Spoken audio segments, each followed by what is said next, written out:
Simula ako sa isang kwento. Ang dialogo, ito yung parang manuscript or script ng isang tula. Dito nakasaad yung mga linya ng mga karakter, dito nakalatag yung mga kung ano yung mga relasyon ng mga karakter sa isa't isa. Parang sa tatlo, ito yung oras, kaganapan, lugar, kung saan okay lang nagaganap ang isang kwento. Tema, ito yung nagsisilbing daloy ng isang kwento. Ito yung napag-uulan ng paksa kung ano pa ba yung daloy ng isang tula. Bakit? Ito yung pagkakasunod-sunod ng mga kwento sa isang tula. Nandito yung simula, gitna, wakas, nakasabi dito yung wala siya. Katasan, pagdalian, kasundulan, suliranin. Parang sa teknik ng pampalit ng tula, same lang sa elemento ng tula ka. Hindi ka mabuo ng isang kwento o wala siyang mga teknik nagsisilbi ito gabay para mas makabuo. Makabuluhan at mas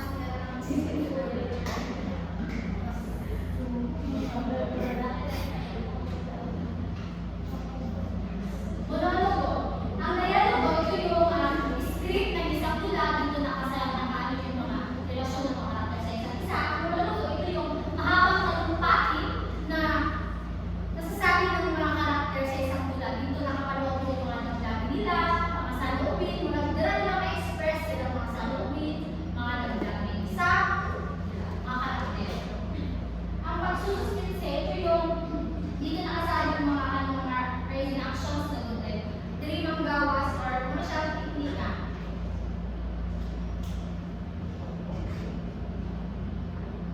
Teknik na sila pagsasalita nila.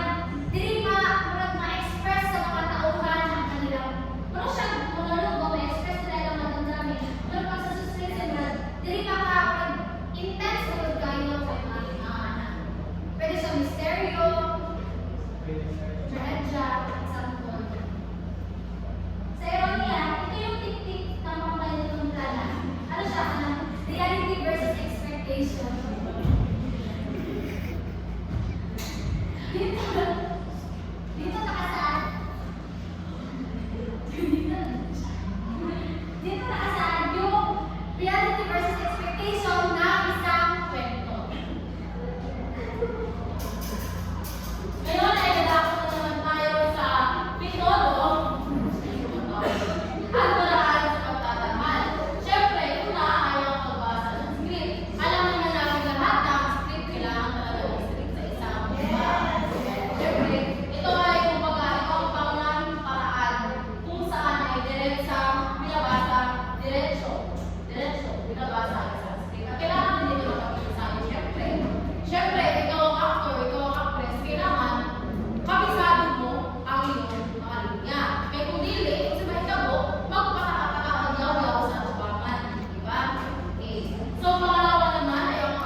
at sa second na So, meron din yung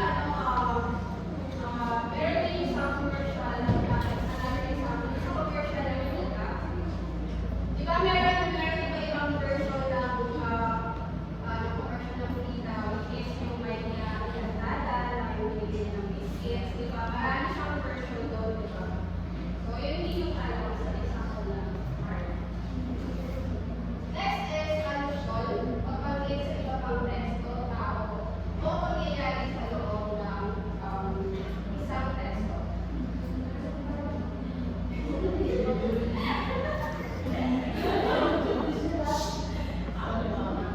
So, yun, ang halimbawa nito ay pagtukoy o hindi direkta pagtukoy sa tao, sa lugar, o pangyayari.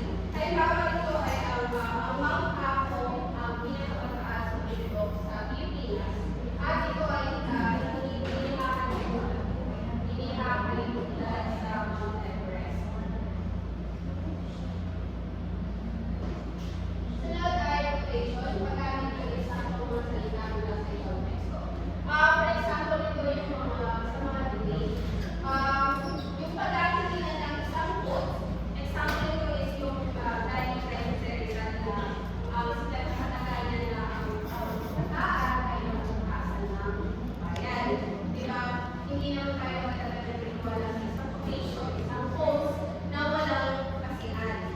Diba? Kung yun yung gagamitin mo ng quotation, hindi lang basta isang tao, kilala siya sa nalalaman ng pagsulat. Text adaptation. Pagbabago ng isang text o isang ito ang natatandaan yung sa report minister Charlie. Ito yung sa adaptation ng mga novelas, sa ibang meron silang yung movie, tapos ina-adapt dito sa Philippines, and then nag-develop sila. So, yun yung example sa adaptation. So, pagpapaya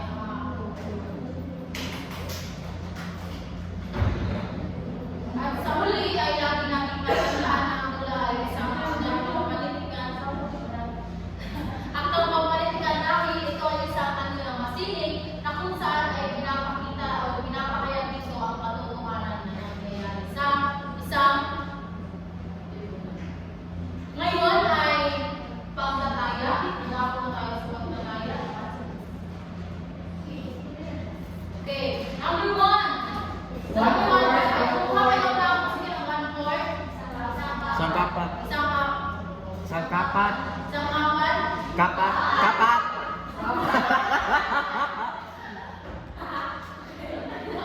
Sangkapat po. Sangkapat. Okay, number one.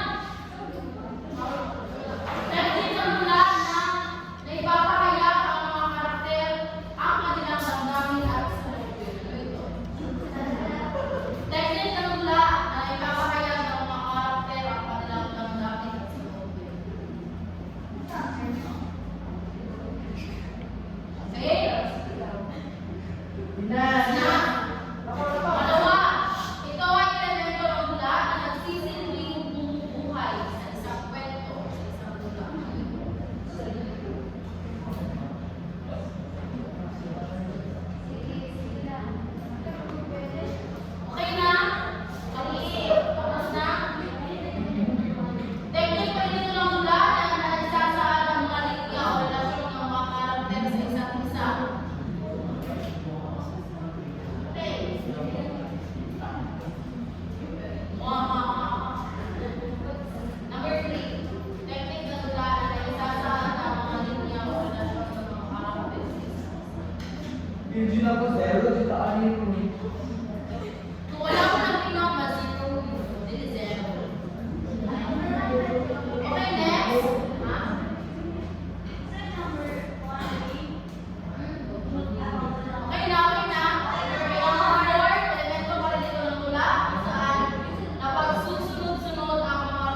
Gina.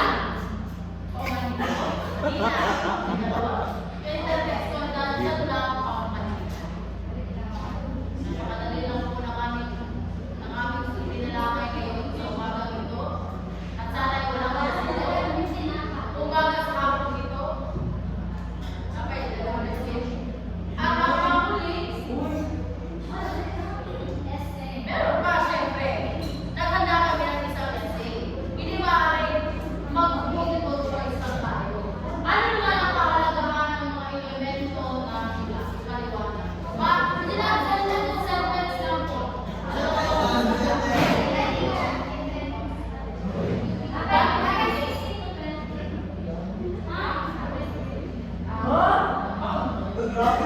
Sige, bago lang po yung ito ipaliwanag sa dalawang usap lang.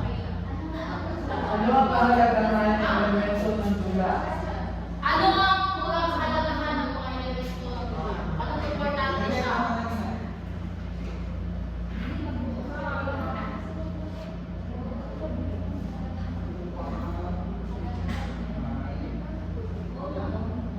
Yes. Bawal mo ito i-search sa Google. Kasi wala signal. Kapag nagusto mo kayo, iwasan mo kayo pinipili Marcelo. Hindi ko siya pinipili.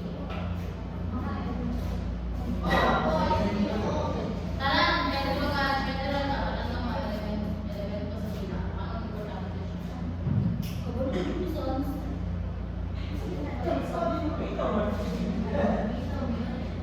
Ako doon na minaw. Eh, wala na ang score ko ng linaw.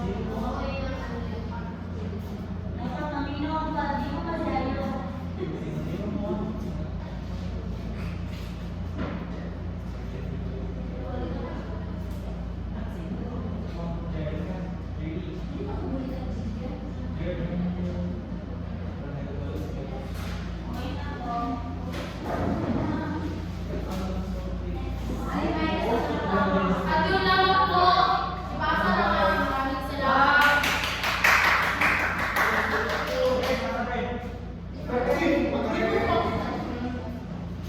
Oy,